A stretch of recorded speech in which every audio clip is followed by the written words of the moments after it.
जगन्नाथ नमस्कार सांग मैंने आज आम गोटे पोटल गोटे नुआ रेसिपी करवा। ये देखो मो पोटल को एमती दुई पटरू काटी नहीं देखो भलसे धोईकी काटी नहीं भितर सब मंजी गुड़ा मुझे बाहर कर ये देखो एमती सब काटी नहीं एगुड़ाक मुझे रखीदे पछे मुझे भाजी एबे देखो पियाज रसुण अदा नहीं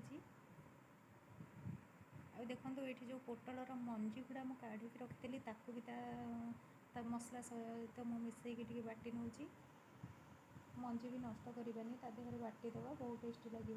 ये देखो पोटल अल्प लुण टे पकई देती से पोटल गुड़ा को एमती गोल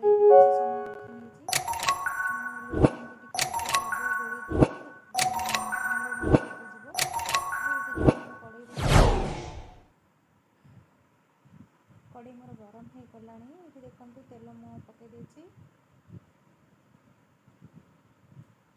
तेल गरम हो जाइए जीरा टे फुटे नहीं ये देखो से जो मसला को बाटिकी रखी ये बटा मसला दे देती और मसला देके कषी दूसरी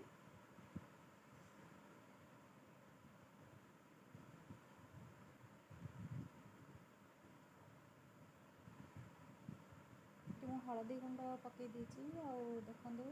हलदी गुंड और लंका गुंड भी टे पकई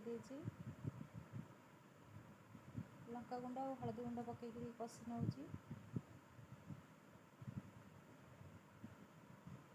जीरा गुंड मुझे जीरा गुंड पकई कषि नौ ये देखो लुण पकई लुण पकई सारापर ये देखो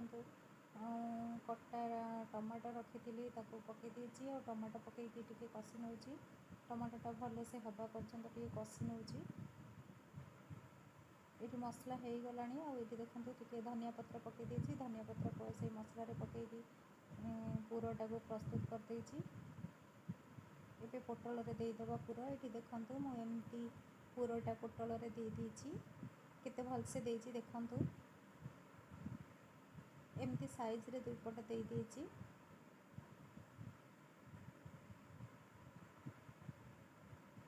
तापर ये देखो गोटे प्लेट रे मु कॉर्नफ्लोर नहीं और कॉर्नफ्लोर रे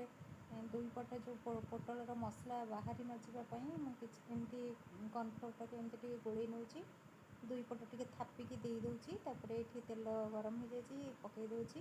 सब पोटल मुझे भाव में करनी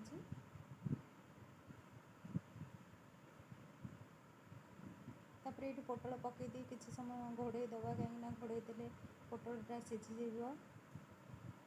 देखो पोटल मोर अलरेडी हो सारा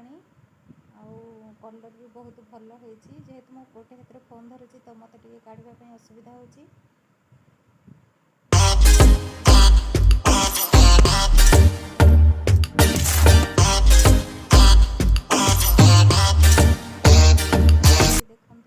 गोटे प्लेट रे सजाई देती केते सुंदर होती गोटा पोटल मसला दिया पूरा दिया।